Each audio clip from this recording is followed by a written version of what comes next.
Introduction. And there, sir, lies the entire problem. To have within oneself the inseparable reality and the material clarity of feeling, and to have it in such a degree that the feeling cannot but express itself, to have a wealth of words and of formal constructions which can join in the dance, serve one's purpose, and at the very moment when the soul is about to organize its wealth, its discoveries, this revelation, at the unconscious moment when the thing is about to emanate, a higher and evil will attacks the soul like vitriol, attacks the word and image mass, attacks the mass of feeling, and leaves me panting at the very door of life. Antona Atto. A fanatic without convictions. To say that Cioran is a paradox would be only a half-truth. He is ambivalent even upon the possibility of being self-contradictory, profoundly skeptical of irony itself. Nevertheless, he is, crabwise, on the attack. The obsessive theme of these interrelated essays, his fifth of 6 such collections, and the second to appear in English, is his revulsion against fashionable despair, that democratic access to bathos and absurdity which serves as the intellectual superstructure of our time. Stop anyone over 12 on the street today, and on a moment's notice he can provide a Spenglerian theory of our decline. Any housewife can chart her loneliness in the grand tradition of Kafka and Kierkegaard. We have become proud of our pessimism, elevated our melancholy to the status of a metaphysic. Cioran's diagnosis is that while contemporary man has managed to begin dying on his own, his pride is such that he cannot even sense the humiliation of the enterprise.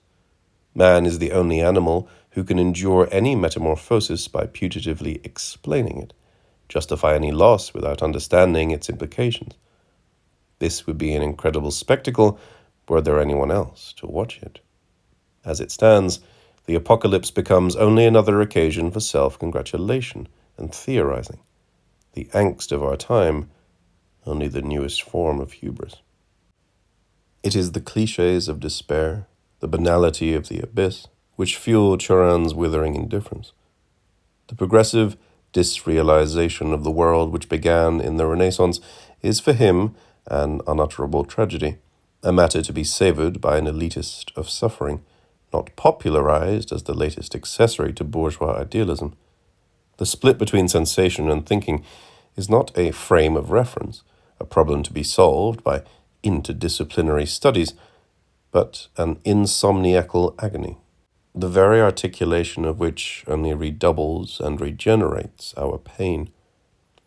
In those few instances in which Cioran drops his lofty detachment, becomes an active complainer, he echoes our tone. All I ask is to feel my brain. Style as risk.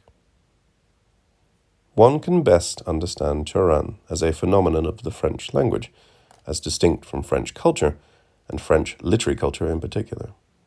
While he may be sloppily assigned to those long, if thinning, ranks of Pascalian skeptics or contemporary existential thinkers, his achievement lies in the repudiation of such influences, or, more precisely, in carrying the premises of their relativism to a logical, if outrageous, conclusion. Since Cioran does not engage in specific polemic, nor acknowledge by name any other living writer, one can only imagine the extent of his contempt for the committed literature of a Sartre, for the systematic and relentless attempt to justify the duality of being and non-being, for the entire enterprise of attempting to resolve the ambiguities of literature and life. Similarly, one can see him jeering at the plight of Camus' Sisyphus, or for that matter, at any other of those humorless existential trade unionists who compound their incompetence with stoicism, pit their solipsism against determinism, and call it dignity. These heroic poses represent for Cioran only the latest revenge of the intellect against itself, and confirm the loss of our best instincts. To be human is no solution, as he says, any more than ceasing to be so. For Cioran, ontology itself is a specious problem, even an ontology of nothingness, to use Michel Foucault's phrase, since reports of the void tend to be just as unverifiable as those about what we know. There is nothing particularly affirmative about acknowledging the negative. Just because we hate ourselves, he observes apropos of Tolstoy, does not mean we still are not living a lie. The realization of nothingness is one thing, like going into a room and reporting that nothing was there. But one cannot begin at the beginning of nothingness any more than one can start at the beginning of any learning process. One cannot make assertions about language or nature from a hypothetical vantage point outside them. Anomie is our condition, anomia our curse, anomaly our profession. Or to put it another way, our scabrous individuality consists of trying to name our condition. Man loses his primordial grace in literally trying to make a name for himself. The central concern of The Temptation to Exist, Cioran's first book to appear in English, was to confirm the total disjunction between language and reality.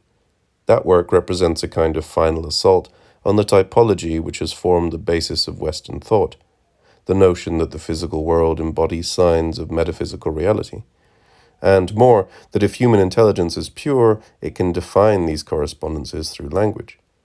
The works of God, as Jonathan Edwards had it, are but a kind of voice or language to instruct beings in things pertaining to himself. Wherever we are, and whatever we are about, we may see divine things excellently represented. And it will abundantly tend to confirm the Scriptures, for there is an excellent agreement between these things and the Scripture. But for Cioran, language is a sticky symbolic net, an infinite regression from things cutting men off from the world as they once cut themselves off from God. And so, to scramble the metaphor, humans are no more than shadows who project their images upon the mirror of infinity. A shadow grappling with images, a somnambulist who sees himself walking. What Edwards calls the images or shadows of divine things, Cioran would rearrange as divined images by shadows of no things. This conclusion of The Temptation to Exist becomes the working hypothesis of the fall into time. Nothing divine, only the divined. Language, insofar as it can reorient our behavior, perhaps slows the death of the species, but at the same time, in increasing our endless analogies for experience, it prevents us from being fully alive to ourselves. Neutralized by our uniqueness, we become incapable of capitalizing even on what sets us apart from the animals, our capacity for indifference. Style is the man, unfortunately for us. As Cioran puts it, consciousness is not lucidity. Lucidity, man's monopoly, represents the severance process between the mind and the world. It is necessarily consciousness of consciousness, and if we are to distinguish ourselves from the animals, it is lucidity alone which must receive the credit or the blame. Language, as a vicious circle, literally signifying nothing except itself, becomes the exaggeration pro forma of man's condition. All speech hyperbole, all prose rhetorical, all poetry prosodemic, all thought proleptic. It is not a new idea. Nietzsche elaborated it better than anyone. Wittgenstein confirmed it with positivist precision. Philosophy is a battle against bewitchment of our intelligence by the means of language. Cioran would be appalled if anyone accused him of originality in thought, which would not be necessarily desirable even if it were possible. What is original is his personalization of these ideas through his style. Every idolatry of style starts from the belief that reality is even more hollow than its verbal figuration, that the accent of an idea is worth more than the idea, a well-turned excuse more than a conviction, a skillful image more than an unconsidered explosion. A well-proportioned sentence, satisfied with its equilibrium or swollen with its sonority, all too often conceals the malaise of a mind incapable of acceding by sensation to an original universe. What is surprising if style should be simultaneously a mask and an admission? French, that pluperfect language, is the perfect vehicle for Cioran, whose thought is circuitous without being tautological, whose circumvolved syntax can gather a point and discharge it in the same phrase. His style is so sonorous that even the reader who could not understand the French of the following could delight in saying it aloud to himself. Je rêve d'une langue dont les mots, comme des poings, fracasseraient les mâchoires. Cioran's sentences lie about his culture, like clean shards struck from an unfinished, blocked-out torso. While nothing in The Fall into Time offers as much of a lyrical tour de force as the essays A People of Solitaries or Beyond the Novel, in The Temptation to Exist, The Fall represents an even more advanced process of composition. One might even say asphyxiation. The more Cioran attacks rationality, the more pellucid he becomes. There are no transitions, no breathing spaces between these paragraphs, no hiatus in these gnomic sentences, so classic in their density, yet touched with baroque recapitulations which heighten not the harmony but the irony. The book should end with a blank signature to hold the air that has been extruded from the text. It is not difficult to translate Cioran's ideas, for their apothegmatic arrangement lends itself to facile reconstruction. The temptation is to seize his momentum, grasp him by the aphorism, make him into a kind of Gallic Oscar Wilde. The problem is to capture his complexity as well as his precision, both the acceleration and aphasia of his cyclic cadences. And this is the particular triumph of Richard Howard's translation. It is the decisiveness of Cioran's style which both accentuates and gives the lie to the ambivalence of his message. It is a style which does not embody his thoughts as much as it exemplifies the consequences of his thought. As Edward Said has pointed out, Cioran is to the essay what Borges is to fiction. His friends, the enemy. For Cioran, sterility itself becomes a strategy. His method is calculated to defy introduction. His individual works serve to undermine his oeuvre. The parts are always more than the whole, but at the same time he infects us with what he insists is a man's worst impulse, to append, explain, refute, to add to take language as seriously as we might take life were we abler. Other writers cry out for attention. One reads Cioran to be rid of him. One writes in order to ignore him. One is fair to him at one's peril. For his attenuation and ascesis demand that we justify those impure energies which activate our willingness to account for him, to put him in context. For in doing so, we confess our inability to take him at his word, becoming one of that throng of readers, those omnipresent and invisible murderers. Not unlike certain great ladies, he possesses you in order to disdain your interest. In this respect, he asks to be demolished, but only totally, and so maintains a certain invulnerability. For what he says of Sextus Empiricus applies to himself. Too subtle and too methodical to compete with the new superstitions, his treatises were the expression of a world already consummated, futureless, doomed. Yet skepticism, whose theses they had codified, managed to survive a while on lost positions. It is easy to quote Cioran against himself. Indeed, he demands it. But the strategy requires that you have the last word. No one who has written on him to date has been able to resist it. I first came across him, or rather his essay on the novel, 9 years ago, and that essay was later to serve as a departure point. For a self-conscious piece, I wrote to refute those who, similarly, if rather belatedly, rehearsed their versions of the death of the novel. In the end, I found myself quoting him in defense of my positions, which were presumably refutations of his. What's more, it worked, a self-contradiction which Cioran would applaud for its own sake. Likewise, in the first sustained appreciation of his work to appear in English, Claude Mauriac, after praising Cioran highly and admitting his central point, meaning begins to be dated. We know nothing that essentially distinguishes us. As a result, we all write the same books, Mauriac suddenly cries out at the end of his essay, "I shall not give up the idea of seeing and knowing more than what we already see and know. Therefore, we reaffirm that even for a littérateur, everything ends in literature." Which is, of course, the point that Cioran is making 10 years later, in The Fall into Time. It is important to notice how Cioran forces Mauriac, forces all of us, to admit that the urge to fictionalize, to see and know more, is basically irrational, if not evil. Nevertheless, one should not view him as an littérateur in Mauriac's tradition, for indeed his indictment of fiction applies most strongly to the new or anti-novel.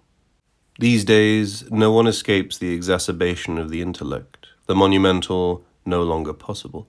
The interesting is raised to the level of a genre, page after page, the accumulation of inconsequence, the advent of a novel without a subject, no more plot, characters, complications, causality. Psychology cancels itself out. Only a self survives, recalling that it once existed. The novelist knows only the periphery, the boundaries of being. That is why he is a writer. And in any case, Cioran sees himself less a negator than a doubter, because to live without a goal is more difficult than to live for a bad cause. Finally, Cioran knows he has an advantage and admits it. Criticism is of the ages, he says, religious inspirations, and we presume other art, a privilege of certain eminently rare periods. It requires a great deal of thoughtlessness and intoxication to engender a god. To kill one requires only a little attention. Cioran reaffirms Thomas Mann's pronouncement that every modern artist must become his own critic. But for Cioran, this is hardly a salutary event, just the necessity of the artist to explain what he might have done. In another vein, William Gass makes use of a vitriolic and lengthy attack upon Cioran to append some epistolary paragraphs on the possibilities of love and growth as an antidote to Cioran's incurable pessimism. To feel at home in our body, to sense the true nostos of it, is to have it move to our will so smoothly we seem will-less altogether. Actually, what Cioran is saying in The Temptation to Exist is that it is our penchant for diagnosis which is our sickness, and that is precisely why it is incurable. It is our relentless attempt to be well that distracts us and finishes us off in the end. Again, Cioran has provoked the reader who is also a writer into the kind of self-justificatory and sentimental outburst which he defines as the seat of our hopelessness. And to the analogy of the will-less body with which Gass attacks his temptation to exist, Cioran would seem to offer an oblique rejoinder in The Fall into Time. True, most men breathe without realizing, without thinking about it. Should their breath fail them someday, they will discover how air, suddenly converted into a problem, haunts them every instant. Woe unto those who know they are breathing. Similarly, or at least more topically, Susan Sontag, after much praise and brilliant analysis, ends up by placing Cioran against John Cage, which is precisely the sort of ludicrous juxtaposition and oblation that Cioran asks for.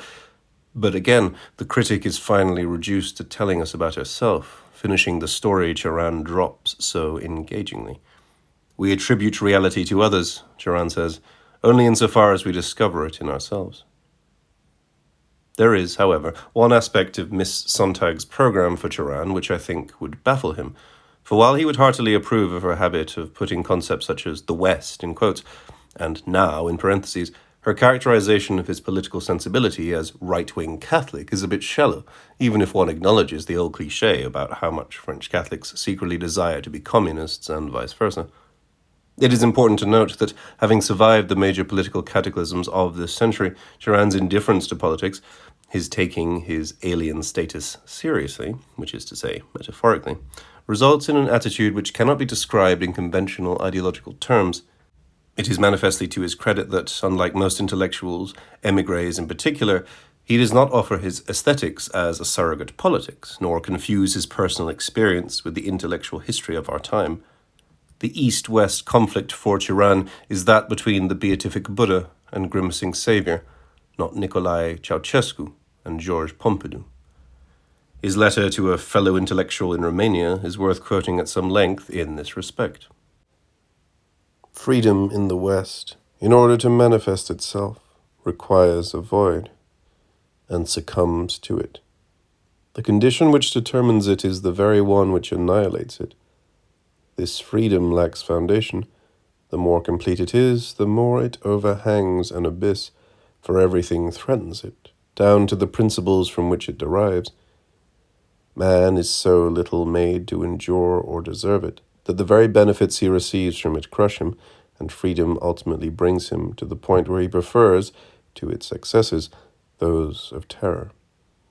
To these disadvantages are added others: a liberal society, eliminating mystery, the absolute, order, and possessing the true metaphysic, no more than a true police, casts the individual back upon himself, while dividing him from what he is, from his own depths.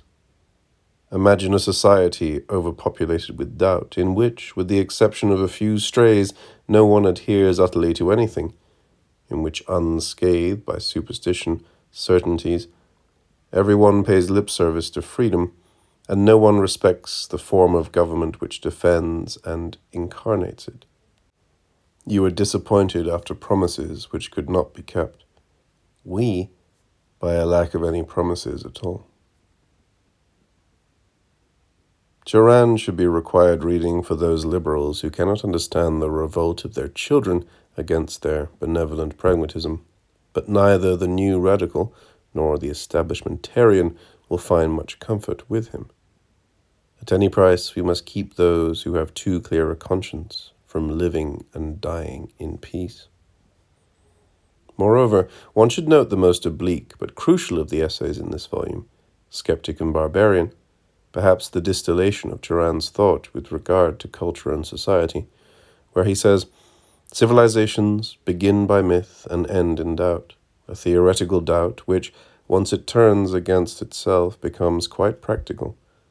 For the various beliefs it had engendered and which now break adrift, it substitutes a system of uncertainties. It organizes its metaphysical shipwreck. It exists in a kind of furious stupor." In such an age, two kinds of skeptics appear. The first, true skeptics, those who frequently, even inevitably, call doubt into question, for doubt prefers to abolish itself rather than see its perplexities degenerate into articles of faith. Against these elitists, however, there appears another sort of skeptic, the barbarian. He too will know the suspension of judgment and the abolition of sensations, but only within a crisis. Leaping outside the aporias in which his mind has vegetated, he shifts from inertia to exaltation. These are the traitors to skepticism, a depth of barbarism which the majority, which virtually the totality of men, have the good fortune to preserve.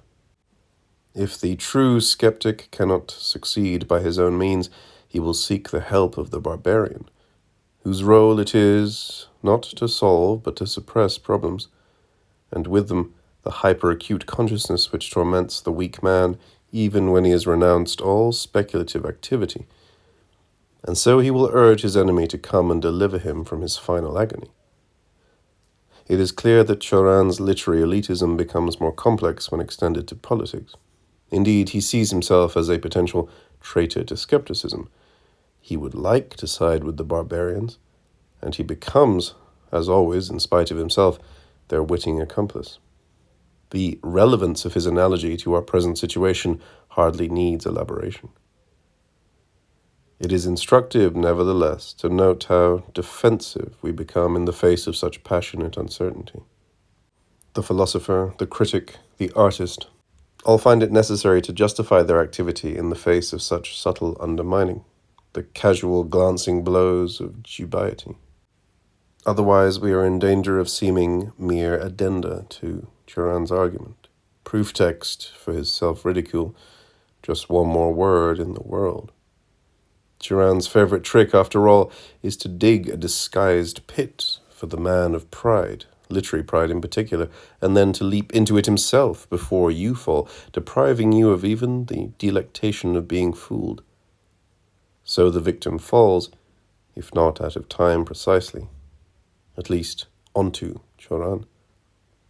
Make no mistake about it, he loves it.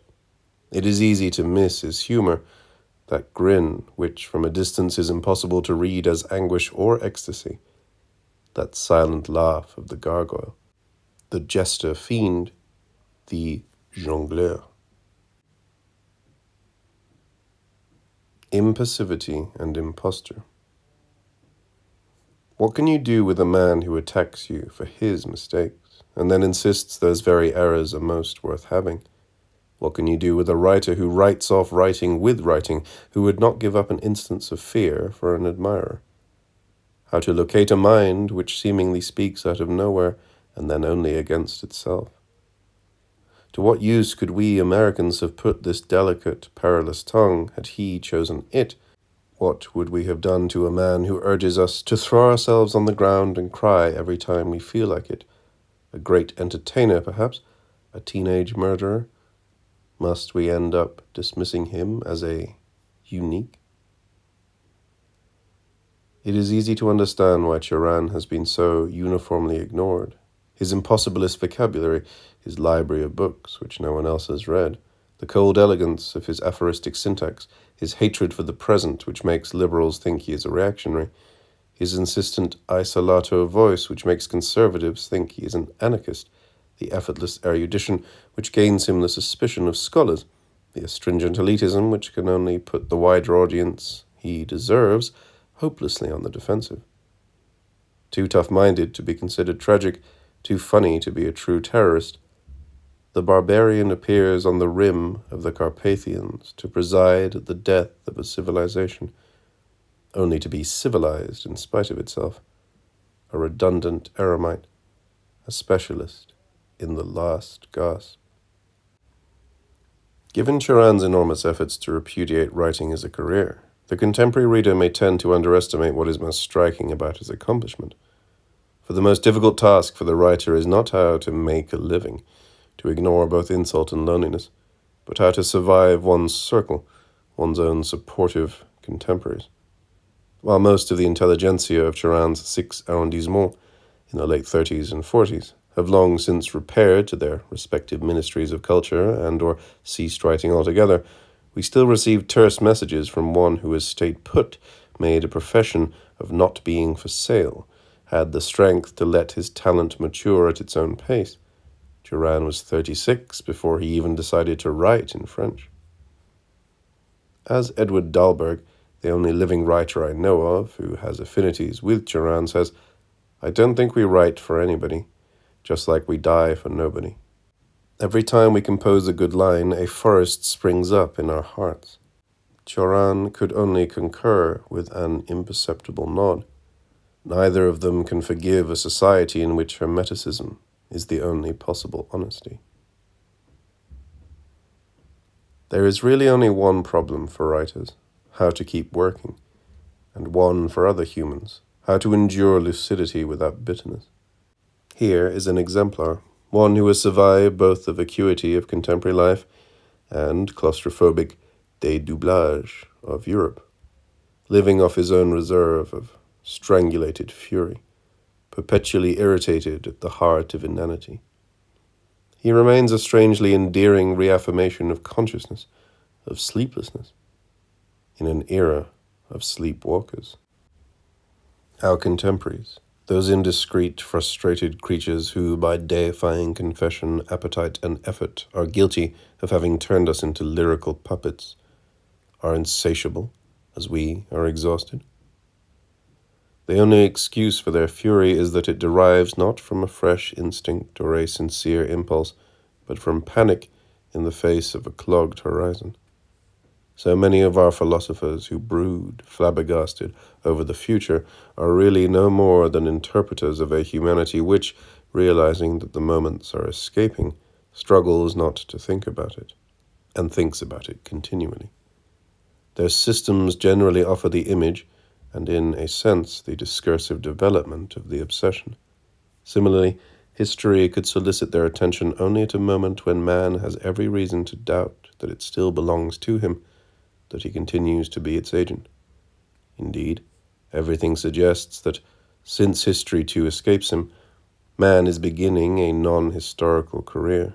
brief, convulsive, which relegates to the ranks of insipidity the disasters with which it was hitherto so smitten. It is doubtful whether any American literary sensibility can fully comprehend Cioran's strategy. We have made the void our myth, and our traditional technique has been that of appropriating the world. Engorgement. Placeless autodidacts, we have congratulated ourselves on creating a few legends where there were none, erected an immense peopleless mythology, which we find now, rather sullenly, somewhat less comprehensive than we expected. Cioran could sympathize. Man emerges from anonymity by a series of repudiations which make him the great deserter of being, but his own response is to move subtly from defiance and despair to relinquishment. Victim of the accumulation of legends rather than their lack, it falls to him to execute whatever myth remains, and so he calls for the final blow to the old world pieties, distills, divagates the remains until his consciousness relapses from itself. The self, triumphing over its functions, shrinks to a point of consciousness projected into the infinite, outside of time. He knows he could have become a great mystic, a connoisseur of that last frontier for Western will, for then his disdain of attention could have been given the texture of a tradition. But as much as he admires the vegetable, he knows we are incapable of surfeiting ourselves, even with pain. Western man is denatured and can only work himself back, not to his God, but his condition. Amid his seamless hebitude, a single thought still agonizes man. What did God do when he did nothing? How did he spend, before the creation, his terrible leisure? I was, I am, I will be, me, is a question of grammar and not of existence. Perhaps Cioran adopts the pose of a man without influence, since his own writing seems so totally without influences. Certainly, he can be best defined in terms of what he has bypassed. What other 20th century thinker is so untouched by either Marx or Freud? Partially, this is due to his assault on determinism, economic, erotic, or existential. It would be clearly preferable, he would say, to deny our freedom, that ugly knowledge that our paralysis is self-inflicted, or to adopt some utopian view of the past, or an apocalyptic future. Then we could exist by either renouncing ourselves or denouncing our enemies. But the trick, in every sense, is to will just enough to live, since our choice is between impassivity and imposture. And though the finest thing about us is our rage, direct repudiation implies a complicity with certainty, and as such denies our condition. Reformist critiques of society, then, degenerate into equally profane analyses, instances only of our genius for turning back on ourselves. Marxism merely an involuted example of what capitalist societies have done to backward cultures.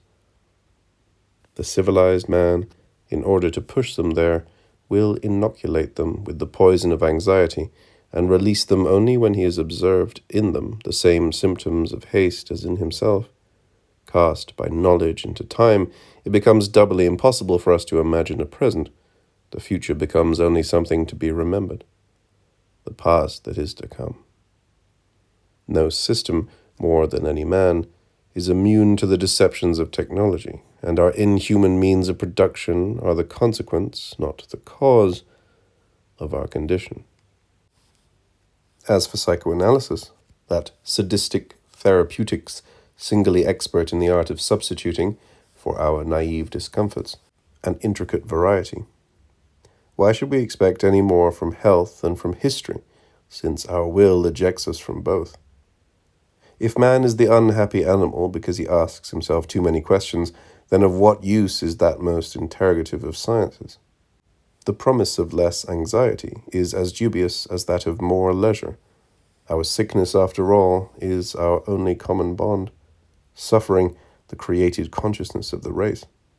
If we are defined by fear, then neither Marx or Freud can allay it, since the one offers a fall back into history to encounter oneself, the other a retreat into the self to divine history. Our organism cannot be adapted to either, for in an explained universe, nothing would still have a meaning but madness itself. The problem is dictated neither by culture nor personality, but by language. Language, that which outlives itself, is what prevents us from going beyond the boundaries of the self. This is Cioran's chant of shame. The poison of individualism has been with us from the beginning, and we must acknowledge our pain and sickness, since they are the very preconditions of our consciousness. There is no going back to a pre-linguistic paradise, to a supremacy over time based upon some primordial stupidity, any more than we can decay into a future McLuhanite garden of undifferentiated consciousness, an apotheosis of silence where we can treat our wordlessness as innocence. And the writer's only dignity is that he should know this better than anyone, that in his banishment he stands for all men. Small consolation. Our opinions are tumors which destroy the integrity of our nature, and nature itself. And yet if words are nets which buffer us from life, they also slow our fall toward death. They make it possible to reflect upon our descent, make it methodical. There can be no audience for this enterprise, inasmuch as a public will invariably confuse its ability to react with the artist's ability to explore, reduce such endless interrogations to pessimism. For it is we, that unknown and invisible public, whose existence becomes problematic in the face of Cioran's uncompromising insecurity. The dream, the lie of diversity. Cioran is clearly a self-styled straddler of the modern and postmodern eras. In his rigor, his erudition, his hatred of the dissolution of language, his formalism, which constitutes his own morality, he is a legitimate heir to the great European modernists. But whereas the modernists never doubted their capacity to construct imaginary edifices against a world which revolted them, the postmodern era is characterized by a revulsion against our very means and materials, a hatred of our minds coextensive with our hatred for what passes for the world. Cioran stands for us, then, as that rarest of thinkers, a crucial transitional figure who occupies not a place so much as a synapse in the devolution of Western thought. As Wilde, another more frivolous son of Nietzsche, has elaborated, some critics might prefer to explain ideas, but the task is really to deepen their mystery, combat one's doubts and certitudes with equal energy. Cioran would agree with the structuralists that language can be reduced to formal models which have no universal or synthetic consequences. Further, he would agree that words cut us off from our origins and have no direct instrumental relation to the world. But Cioran would also insist that professional detachment, literary or otherwise, is no cure for alienation. Exposing one's ignorance and limitations cannot be justified as either scientific or therapeutic. The absurd is not the amusing theatre we have made it. If we insist on converting even our terror into constructive entertainment, then we shall have truly lost everything, consigned ourselves to that wrong eternity. The only thing, it would seem, that Cioran does not comprehend, or at least has not yet bothered to articulate, is his own delight in language in spite of himself, his obsession to become what he writes, the necessity to write in order, as Clezio says, to conquer the silence of other languages. For while he has perhaps succeeded in falling out of time, he has failed to reach that Archimedean point, that privileged position outside of language, external to the world and to himself. It is here that we must either confess, with Pascal and Rousseau, that we are trapped within language, and dignify silence as the only nobility, or reassert our faith in the very plasticity of life, in its metalinguistic possibilities, as did Nietzsche and William James. In Cioran's words, to realize oneself is to dedicate oneself to the intoxication of multiplicity.